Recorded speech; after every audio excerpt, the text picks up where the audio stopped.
Bonsoir à tous, très heureuse de vous retrouver en ce lundi de Pentecôte. Au lendemain de la visite d'État historique du président Macron à Monaco, voici les grands titres de l'actualité. L'ouverture à Nice aujourd'hui de la grande conférence des Nations Unies sur l'océan, le prince Albert II était présent. Nous verrons quels sont les enjeux de cette rencontre internationale majeure avec celui qui a été l'organisateur de l'événement, Olivier Poivre d'Arvor.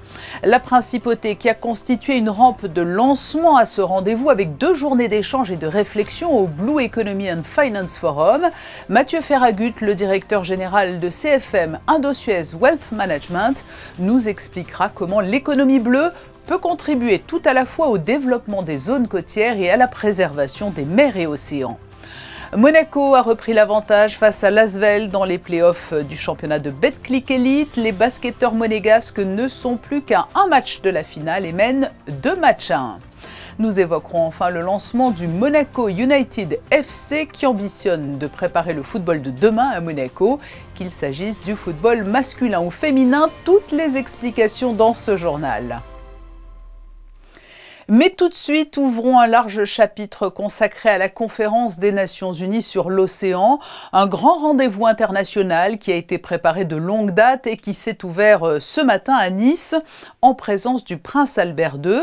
Vous êtes à Nice, Émilie Rousseau, avec Sylvain Péroumal, et c'est un rendez-vous crucial pour l'avenir des océans. Oui, tout à fait. Il y a forcément beaucoup d'attentes autour de cette conférence co-organisée par la France et le Costa Rica pendant 4 jours ici à Nice. Des chefs d'État et de gouvernement, des chefs d'entreprise, des représentants d'ONG vont débattre autour des grands enjeux marins. Et déjà, une annonce forte faite ce matin par le président français Emmanuel Macron, la mise en œuvre du traité sur la haute mer, le traité BBNJ.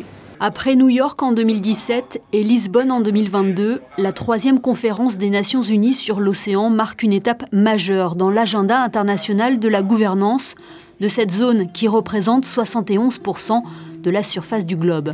Une zone confrontée à de nombreux défis tels que le changement climatique, la hausse du niveau des mers ou encore la surpêche. Today we have the opportunity to restore marine abundance.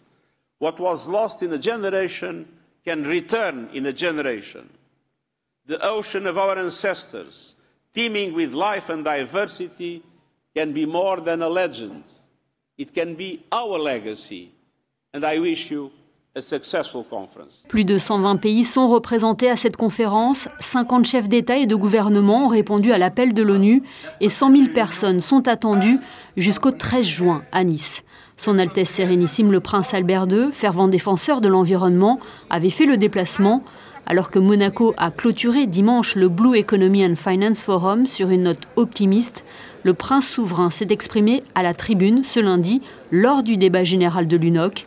Il a rappelé les menaces qui pèsent sur l'océan. Ce trésor est en péril depuis notre rencontre à Lisbonne en 2022. Les changements climatiques, l'érosion de la biodiversité et les pollutions, et notamment la pollution plastique, s'accroissent dramatiquement et nous peinons à répondre à cette crise planétaire. Pour autant, nous ne sommes pas impuissants et nous n'avons pas été inactifs. Même fragilisé, le multilatéralisme demeure notre seule solution. C'est pourquoi nous sommes ici aujourd'hui. Cette mobilisation inédite est essentielle. Plusieurs objectifs ont été fixés, comme la création de nouvelles aires marines protégées pour permettre la protection de 30% des mers d'ici 2030. Mais un premier pas décisif a été officialisé dès le premier jour de l'UNOC. Une annonce importante pour la protection de la biodiversité en haute mer, l'entrée prochaine en vigueur de l'accord BBNJ. Ce traité sur la haute mer sera bien mis en œuvre. C'est donc gagné. Une première victoire qui pourrait en amener d'autres. Au Palais des Expositions de Nice, des solutions sont proposées dans cet espace baptisé pour l'occasion la Baleine. Une plongée immersive au cœur de l'océan, répartie en plusieurs pavillons thématiques que le prince Albert II a pu découvrir tout en échangeant sur son passage avec les différents intervenants.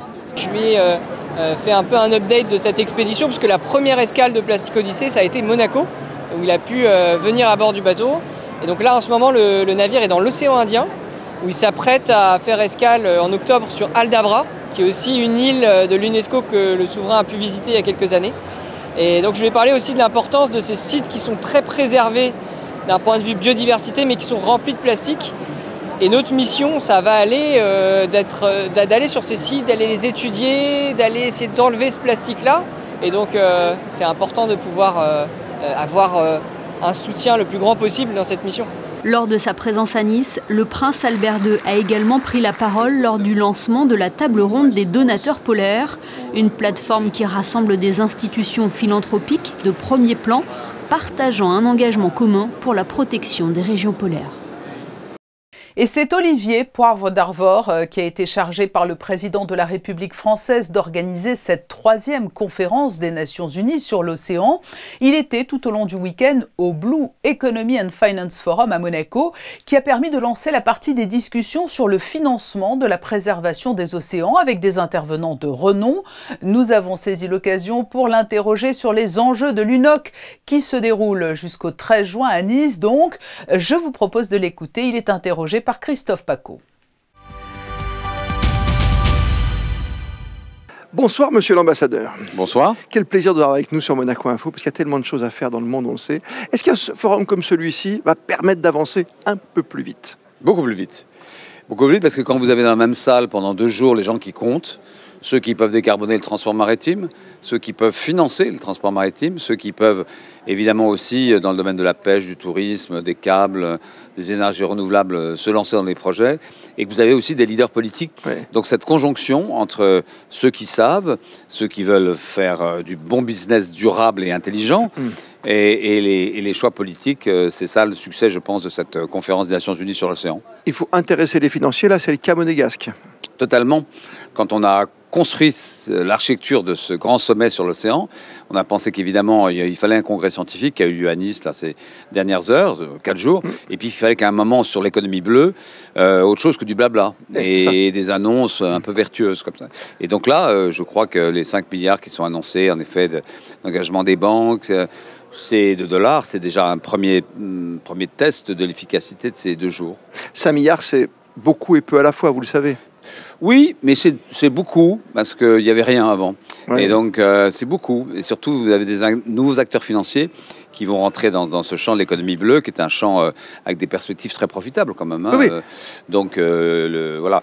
Après, il y a les sujets d'assurance aussi. Alors là, c'est de manière plus négative. La montée des eaux fait que le risque assurantiel lié à l'océan devient aussi un vrai sujet financier. Comment peut-on encore amener plus d'investisseurs aujourd'hui? C'est un rêve bleu.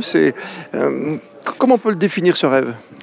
Je pense qu'il faut le penser non pas forcément de manière globale à l'échelle d'un seul océan, mais avec des bassins régionaux. Je pense que par exemple, il faut qu'il y ait entre la Méditerranée et le Golfe une vraie stratégie d'économie bleue, parce que dans cette partie du monde où nous sommes, à Monaco, mais beaucoup plus loin évidemment quand on arrive près des Émirats ou l'Arabie Saoudite, il y a des enjeux communs.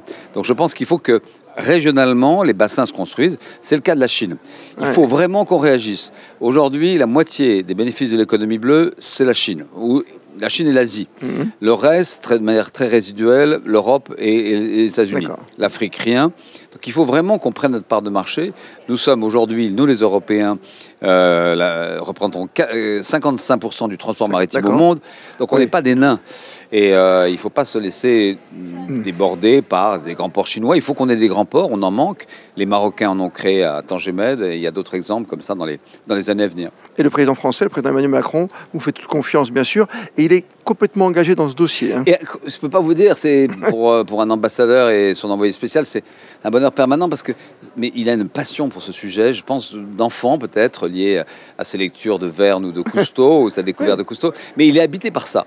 Et donc, très honnêtement, je n'ai même pas à lui proposer des choses, il va partout, et on peut vous annoncer que dans quelques jours, il va être le premier chef d'État étranger à aller au Groenland, par exemple. Il a une passion polaire, une passion océanique extraordinaire. Donc, être à ses côtés, c'est un immense privilège. D'où les rapports avec le prince souverain, qui aussi les missions au pôle, il connaît. Ah bah, fort bien. Il nous a raconté pendant les 2 jours où nous avons été ici, ses passions pour ses plongées dans les 2 pôles. Il a été le seul chef d'État à faire ces grands voyages, ces grandes traversées. Non, c'est très important quand on a un chef d'État qui est aussi engagé, comme l'est le prince Albert. Je pense qu'il a créé le virus et que maintenant, c'est très à la mode, l'océan. Et il faut qu'au-delà de la mode, ça devienne un engagement sincère. Qu'est-ce qu'on peut décider de plus fort sur tous les grands sujets? Pour conclure, Quelle est l'innovation? Quelle est la chose qui pourrait nous faire avancer un peu plus vite en matière d'environnement et de stopper ce réchauffement? D'abord savoir, et notamment je pense que ce qui a été annoncé ce matin, présenté ce matin pour la première fois, le premier indicateur sur l'océan, qui s'appelle Starfish, un baromètre de l'océan, qui nous permettra tous les ans de mesurer les progrès ou les dégâts. Et Starfish, avec ses 5 branches, vont nous montrer les pressions, vont nous montrer les ressources, le réchauffement, l'élévation du niveau de la mer. Enfin, avoir un outil qui nous dise où on va. Et quand on saura, quand on a un cap, on y arrive tous ensemble. Mon capitaine. Oui, il faut le tenir. Merci à vous. Merci beaucoup. Olivier Poivre d'Arvor. Et comme pour beaucoup d'enjeux actuels, Olivier Poivre d'Arvor le disait, le nerf de la guerre, c'est le financement. Il en a beaucoup été question pendant les 2 jours du Blue Economy and Finance Forum à Monaco. Mathieu Ferragut, le directeur général de CFM Indosuez Wealth Management, est notre deuxième invité. Bonsoir Mathieu Ferragut. Bonsoir. L'économie bleue, c'est un concept qui fait de plus en plus souvent la une. On en a parlé au BEF. Qu'est-ce qui se cache derrière ce terme? L'économie bleue, effectivement, c'est un concept assez complexe à appréhender. L'économie bleue se résume, j'aurais tendance à dire, à toute l'activité économique autour des océans et des mers et des systèmes côtiers. En fait, c'est une économie qui comprend l'ensemble des acteurs actifs dans ce domaine et qui a pour particularité de souhaiter ou de pousser au développement économique et en même temps s'assurer de la durabilité de cette croissance et de la préservation et la régénération des océans. Et concrètement, à quel niveau une banque comme la vôtre peut-elle investir dans l'économie bleue ? Alors aujourd'hui, nous sommes depuis 2020 et la signature de notre partenariat avec l'Institut océanographique à Monaco, nous suivons de très près les thématiques autour de l'économie bleue. Aujourd'hui, le secteur financier, qu'est-ce qu'il peut apporter à l'économie bleue? Alors l'économie bleue, comme ça a été souvent dit, c'est un écosystème qui est en besoin de financement pour se développer. Et nous pensons que le secteur financier, le secteur des banques, peut être un acteur principal dans l'apport de capitaux et dans le financement de cette économie, notamment en mettant en relation les investisseurs avec les acteurs de l'économie bleue. Dans quelle mesure est-il possible d'agir en faveur de l'environnement marin tout en tirant profit? Avez-vous des exemples parlants? Alors oui, comme je le disais plus tôt, contrairement à l'économie traditionnelle, qui est une économie de l'extraction, l'économie bleue a pour vertu de prôner le développement économique et en même temps d'avoir un développement qui soit durable, avec de la préservation, avec de la durabilité. Notre rôle en tant qu'acteur financier est d'inventer, je dirais en quelque sorte, des solutions financières, que ce soit des solutions de placement, d'investissement ou de financement, ayant pour but d'apporter des capitaux, d'apporter du financement à ces acteurs de l'économie bleue. De façon un petit peu plus concrète, chez CFM Indosuez Wealth Management à Monaco, nous avons développé des solutions d'investissement, que ce soit via des produits de dette ou des fonds de placement, par lesquels nos clients sont amenés à contribuer activement, de façon financière, dans l'accompagnement de ces acteurs de l'économie bleue. Mathieu Ferragut, comment entrevoyez-vous l'avenir? Pensez-vous que l'économie bleue puisse avoir valeur de modèle pour l'économie en général? Oui, je pense que l'économie bleue est une référence aujourd'hui, puisque, comme je le disais plus tôt, l'économie bleue a cette vertu de combiner le développement économique avec une recherche de durabilité. L'économie bleue est parfaitement alignée sur l'objectif de développement durable numéro 14, qui consiste à optimiser l'exploitation des ressources marines tout en assurant la durabilité des entreprises faites par les acteurs du secteur. Donc nous pensons aujourd'hui que l'économie bleue est une référence en matière de développement durable pour nos économies. Merci Mathieu Ferragut d'avoir répondu à nos questions. Merci. Et pour être tout à fait complet et refermer ce dossier consacré à l'UNOC, vous découvrez sur ces images le photocall sur fond de mer Méditerranée du dîner qui a réuni hier les chefs d'État participant à la conférence des Nations Unies sur l'océan. Le prince Albert II a été accueilli par le ministre français des Affaires étrangères, Jean-Noël Barrot, et le ministre des Outre-mer, Manuel Valls. Enfin, dans la soirée, c'est tout le palais de Monaco qui a été illuminé en bleu. Ce bleu qui fait écho à l'urgence qui entoure l'avenir de nos mers et océans. Du bleu, nous passons à l'orange, la couleur du basket. Et les nouvelles sont plutôt bonnes du côté de la Roca Team. Les basketteurs monégasques l'ont emporté hier soir face à l'Asvel dans le match 3 des demi-finales de Betclic Elite. Score final 74-64 pour la Roca Team. Le résumé est signé Gaëtan Lebrun et Lionel Bernardi. Toujours en l'absence de Mike James, la Roca Team a pu compter sur son trio Strazel, Okobo, Jaite, auteur à eux 3 de 41 points. Et comme souvent cette saison, sur sa rigueur défensive. Dans un match assez serré où les deux équipes ont brillé défensivement mais peiné offensivement, c'est le rythme imposé par les Monégasques en seconde période qui leur a permis de prendre le large. Pour nous, la clé, ça a été l'intensité défensive qu'on a pu mettre quasiment tout au long du match. Je pense qu'il y a eu on n'a peut-être pas abordé le match comme il fallait défensivement. Voilà, je le vois que dans le 5 premiers temps, on prend 10 points. Mais suite à ça, tout de suite, à part ce moment-là, on a été constant tout au long. Et ce qui fait que même quand en attaque, on était un peu à la peine de temps en temps, on s'est reposé sur cette défense où on a pu mettre cette intensité qu'on a su mettre dans les gros matchs. Et je pense que quand on arrive à défendre comme ça, c'est difficile de nous battre. L'objectif maintenant pour Vassilis Panoulis et ses hommes, répéter les efforts pour s'éviter le piège d'un match 5 à l'extérieur. C'est sûr que ça va être un match qui sera probablement peut-être accroché parce que clairement l'Asvel ils vont jouer le tout pour le tout. Mais je pense qu'on va se concentrer nous sur nous-mêmes parce que on n'a clairement pas envie de retourner à Lyon. Et on est convaincu d'une chose, c'est que si on met l'intensité qu'on est capable de mettre tout au long du match, on se donne de grandes chances de remporter la victoire et on sait que ça dépend de nous principalement. Donc à nous de récupérer, d'oublier entre guillemets les performances qu'on a pu faire là, mais de garder aussi également ce qui a marché pour répéter ça mardi et se donner toutes les chances de remporter le match. Rendez-vous demain à 21h pour le 4e choc de cette série entre Monaco et l'Asvel. Dans l'autre demi-finale, Paris s'est imposé 3-0 face à Bourg-en-Bresse et attend donc de pied ferme son futur adversaire en finale des playoffs de Betclic Elite, dont le premier match se jouera dimanche prochain. Du nouveau dans le paysage footballistique monégasque, un club est né ce lundi 9 juin. Il s'agit du Monaco United FC, porté par Marco Simone, ancien joueur de l'AS Monaco FC. Pour le soutenir dans ce projet, le président peut compter sur des champions comme Adil Rami. Sarah Inkari et Arnaud Humbert ont assisté à la conférence de presse donnée ce lundi. Regardez.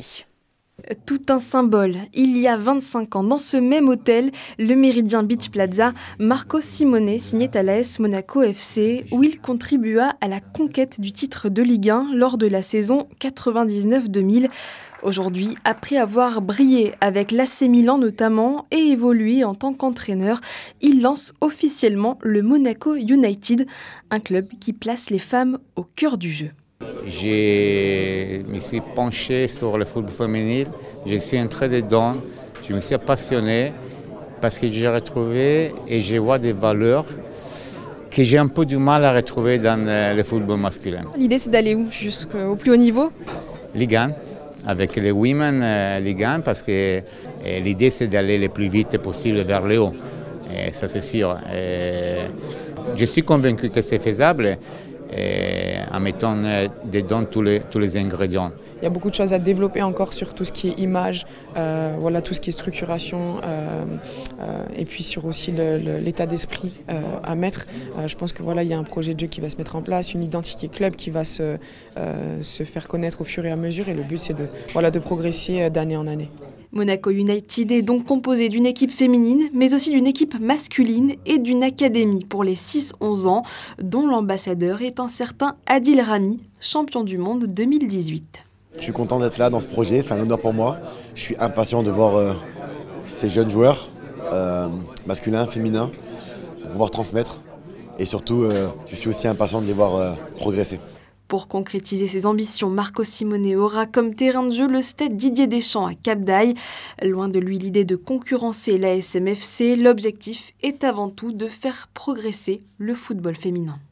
Dans l'actualité sportive en bref, cette victoire par KO au 4e round du monégasque Hugo Mikalev à Florence.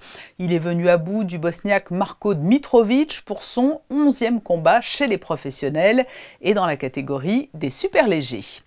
Un coup de chapeau au tout jeune club de roller hockey de Monaco. Les Barracudas, emmenés par notre confrère Fabien Bonilla, ont été sacrés ce week-end champions de région, et ce pour leur première année d'existence. Ils ont remporté 14 des 16 rencontres disputées cette saison. 29 joueurs ont participé à cette aventure, filles et garçons, puisque le roller hockey est un sport qui peut être mixte jusqu'au plus haut niveau. Et direction pour la saison prochaine, la Nationale 4. De jolis et grands airs de musique à présent, avec celle qui est considérée comme l'une des grandes virtuoses du violon, Anne-Sophie Mutter. Elle s'est produite hier à l'Auditorium Régnier 3 sous la direction de Kazuki Yamada et elle n'était pas seule sur scène. Le récit de José Sacré sur des images de Sylvain Péroumal.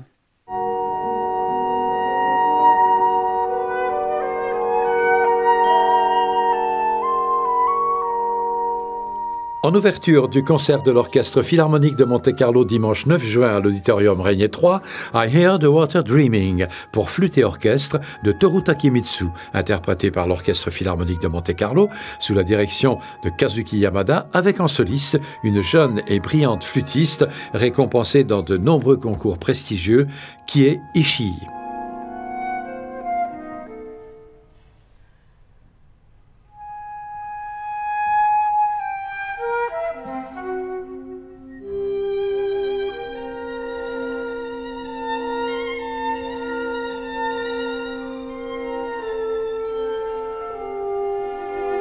Après Katemitsu, Brahms et son deuxième concerto pour violon et violoncelle en la mineur opus 102, avec pour soliste la violoniste Anne-Sophie Mutter, véritable phénomène musical qui depuis 48 ans est une figure incontournable des plus grandes salles de concert dans le monde. Et le jeune violoncelliste Pablo de Ferrandez, qui sera l'artiste en résidence avec l'Orchestre Philharmonique de Monte-Carlo pour la saison 2025-2026.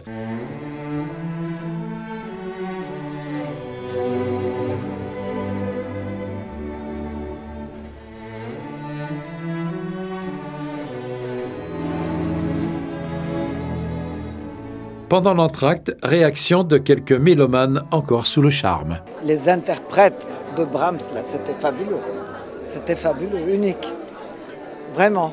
C'est vraiment tellement une chance d'avoir Anne-Sophie Mutter à Monaco et on est vraiment enchantés. Anne-Sophie Mutter a vraiment interprété de façon magistrale ce morceau et j'ai beaucoup apprécié. Et je vois qu'il y a un public très enthousiaste.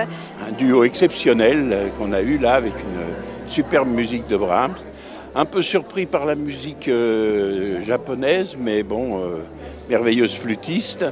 Et puis j'attends Saint-Saëns parce que je suis un amoureux de Saint-Saëns.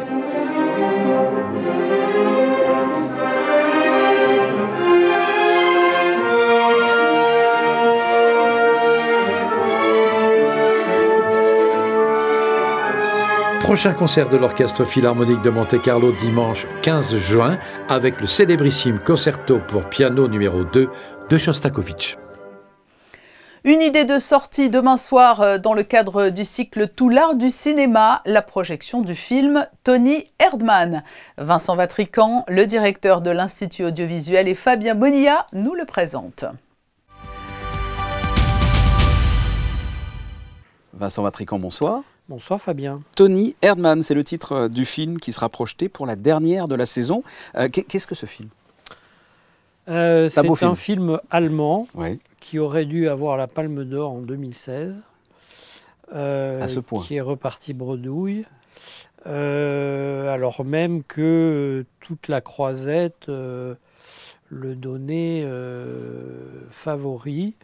Voilà, ça reste une injustice parce que c'est un film totalement inattendu, mais absolument admirable. Ce qu'on attend aussi du cinéma, de nous raconter des histoires un peu nouvelles, de cinématographie dont peut-être on pensait qu'elle n'était plus capable de nous épater, le cinéma allemand. Un film inattendu, critique, satirique, voire, voilà, avec des situations entre un père et sa fille, enfin c'est la relation un peu entre un père et sa fille, scabreuse, etc.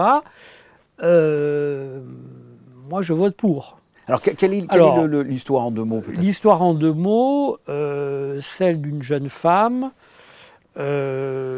businesswoman, Iris, qui travaille dans un cabinet de conseil. En Roumanie, je crois. Et opère du coup sur le terrain en Roumanie dans la fusion-acquisition d'entreprises. Donc, jusqu'à présent, c'est pas très drôle. Mais... C'est pas très drôle, mais c'est là où ça va devenir drôle. C'est que elle a une vie sociale, professionnelle et sexuelle rangée et triste. C'est ce que j'allais dire, assez triste, oui. Telle qu'on l'imagine dans la lecture ou dans les quelques mots du scénario que j'ai dévoilé. Mais arrive une donnée dans l'histoire, c'est le père. Fantasque. Qui se fait donc, est surnommé Tony Erdmann, qui va lui coller au basque tout au long du film, n'hésitant pas à se déguiser, à se grimer pour l'approcher dans des cocktails, dans des soirées, dans des restaurants, chez elle, etc. Extrêmement gêné. Et créer justement des situations où finalement l'édifice vacille. Et c'est cette idée-là que je trouve formidable, c'est-à-dire, voilà, peut-être que pour changer notre société, le temps des clowns est revenu. Un mot peut-être, avant de se quitter, sur la prochaine saison. On ne peut pas forcément en parler, mais belle saison, comment elle va être cette saison? Forcément remarquable. Non, alors je vais vous donner un petit scoop, Fabien. Ouais. On va pas en changer la forme, mais on fera plutôt qu'une longue saison, s'étalant du mois d'octobre au mois de juin 2026, on va faire par trimestre. D'accord. Avec des thématiques par trimestre? Il y aura une thématique particulière qu'on retrouvera tout au long de l'année, mais avec des programmes qui ne seront dévoilés qu'au trimestre. Parfait. En attendant, on va aller voir Tony Erdmann. Merci beaucoup, Vincent. Merci, Fabien. Et puis on se voit pour la rentrée. À la rentrée. Merci. We were just fighting over, who had the most horrible weekend. Well, I probably had the most horrible weekend of my entire life. My father visited me spontaneously without any warning. May I offer the ladies a glass of champagne? I'm Tony Erdmann. La projection du film Tony Erdmann, demain mardi 10 juin à 19h au Théâtre des Variétés. Ce journal est sur le point de se refermer. Pour nous quitter, les photos de fin d'édition ont été prises à l'Observatoire de Nice cet après-midi à l'occasion de la présentation de l'initiative Space for Ocean Alliance à laquelle Monaco a apporté son soutien en marge de l'UNOC. De quelle manière le domaine spatial peut-il contribuer à la préservation des océans ? De nombreux spécialistes sont intervenus, dont l'astronaute Thomas Pesquet. Nous y reviendrons demain à 19h et les photos sont signées Stéphane Dana. Je vous retrouverai avec beaucoup de plaisir demain. Dans un instant, la météo de Sarah Inkari. Très belle soirée à vous sur Monaco Info.